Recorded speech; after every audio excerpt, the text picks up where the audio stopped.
Hello बच्चों, आज हम करेंगे एनसीईआरटी क्लास 9th का चैप्टर 1 हिस्ट्री का चैप्टर है ये फ्रांसीसी क्रांति। आज हम एमसीक्यू करेंगे। क्या करेंगे हम?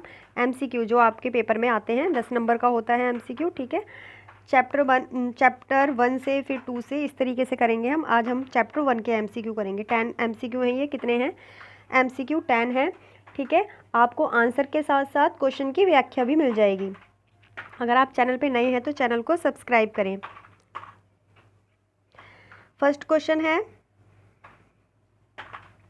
फ्रांसीसी। ठीक है, फर्स्ट क्वेश्चन है फ्रांस की क्रांति कब हुई थी? फ्रांस की क्रांति कब हुई थी? तो इसका राइट आंसर है 1789 में। कब हुई थी? 1789 में। तो इसका आंसर है बी। देखो, आपको यहाँ पर आंसर अलग से भी दिए हुए हैं। फिर इसकी व्याख्या देख लीजिए। व्याख्या क्या है? 1789 में फ्रांस में आज़ादी के लिए क्रांति हुई। इस समय फ्रांस पर लुई 16वां का शासन था। ठीक है, किसका शासन था? लुई 16वां का। और ये कैसा राजा था? निरंकुश और अत्याचारी राजा था। ठीक है, निरंकुश होता है जिस पर कोई अंकुश ना लगाया जा सके। फिर क्वेश्चन नंबर 2 देखिए। क्वेश्चन नंबर 2 क्या है? लिब्रे क्या था? ठीक है, क्या है? लिब्रे क्या था? लिब्रे है एक फ्रांस की मुद्रा। क्या है ये? फ्रांस की मुद्रा का नाम है। ठीक है, क्वेश्चन इसमें आंसर है 1। इसकी व्याख्या देखिए। व्याख्या है फ्रांस की मुद्रा को लिब्रे कहा जाता है। 1794 में इसे समाप्त कर दिया गया था। ठीक है, मुद्रा को कहते हैं और 1794 में इसको समाप्त कर दिया गया था। क्वेश्चन नंबर 3 देखिए। फ्रांसीसी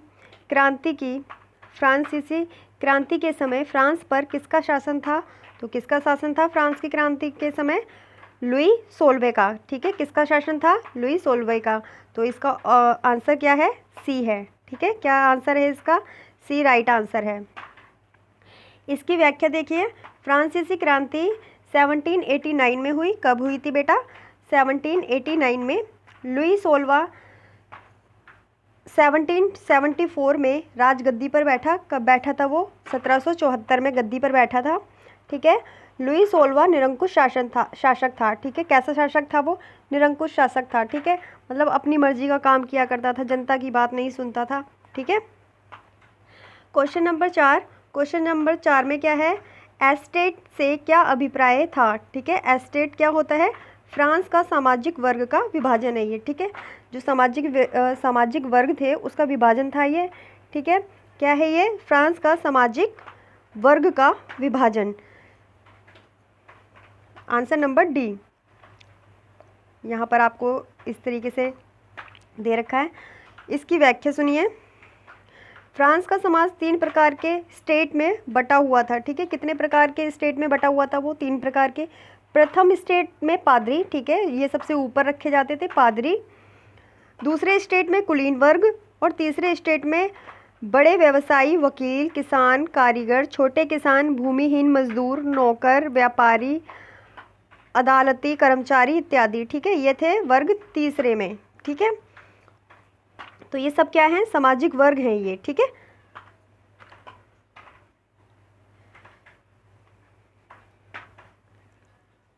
क्वेश्चन नंबर 5 देखिए। द्वितीय एस्टेट में कौन लोग शामिल थे? ठीक है, अभी आपको ऊपर बताया भी है कौन लोग शामिल थे। कुलीन वर्ग शामिल था। कौन था? कुलीन वर्ग। ठीक है, इसका option number B right answer है।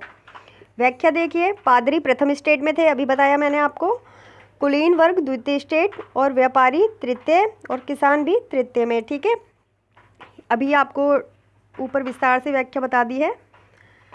क्वेश्चन नंबर 6 देखिए। क्वेश्चन नंबर 6 क्या है? तृतीय एस्टेट में इनमें से कौन सा वर्ग शामिल नहीं है? ठीक है, तृतीय में कौन सा शामिल नहीं है? अभी हमने ऊपर पढ़ा है, अदालती कर्मचारी, बड़े व्यवसायी, किसान या कुलीन वर्ग। ठीक है, तो इसमें क्या है? तृतीय वर्ग में कौन नहीं था? कुलीन वर्ग, क्योंकि ये किस में था? द्वितीय वर्ग में था। ठीक है, तो इसका राइट आंसर क्या होगा? डी होगा। इसकी व्याख्या देखिए। अदालती कर्मचारी, बड़े व्यवसायी, किसान तृतीय स्टेट के अंतर्गत शामिल थे, जबकि कुलीन वर्ग जो अमीर और संपन्न वर्ग के अंतर्गत जाते हैं द्वितीय स्टेट के अंतर्गत शामिल किए गए थे। ठीक है, क्वेश्चन नंबर 7 देखिए। क्वेश्चन नंबर 7 क्या है? पादरी किस एस्टेट के अंतर्गत शामिल था? किस एस्टेट के अंतर्गत शामिल था वो? प्रथम के। ठीक है, अभी आपने ये पढ़ा भी है, किसके था? प्रथम के। तो इसका ऑप्शन नंबर ए सही है। व्याख्या देखिए, चर्च का कामकाज देखने वाले को पादरी कहा जाता है। पादरी किसको कहते हैं? जो चर्च का काम देखते हैं, मतलब जैसे पंडित होते हैं उसी तरीके से चर्च में कौन होते हैं? पादरी होते हैं, पादरी होते हैं। कौन होते हैं? पादरी। ठीक है। इस प्रकार पादरी प्रथम एस्टेट के अंतर्गत शामिल था। क्वेश्चन नंबर 8 है, फ्रांसीसी समाज में कितने प्रतिशत जनसंख्या किसानों की थी? ठीक है, फ्रांसीसी समाज में कितने प्रतिशत जनसंख्या किसानों की थी? तो कितनी थी? 90%। ठीक है, कितना? 90%। व्याख्या देखिए इसकी, फ्रांसीसी समाज में लगभग 90% लोग किसान थे। हालांकि 60% भूभाग पर कुलीन, पादरी और तृतीय स्टेट के अमीर लोगों का अधिकार था, पर 90% क्या थे? किसान थे। क्वेश्चन नंबर 9, इनमें से किस राज्य को दिया जाने वाला कर देने से छूट था? ठीक है, राज्य को दिया जाने वाला कर कौन सा था? इनमें से किसे?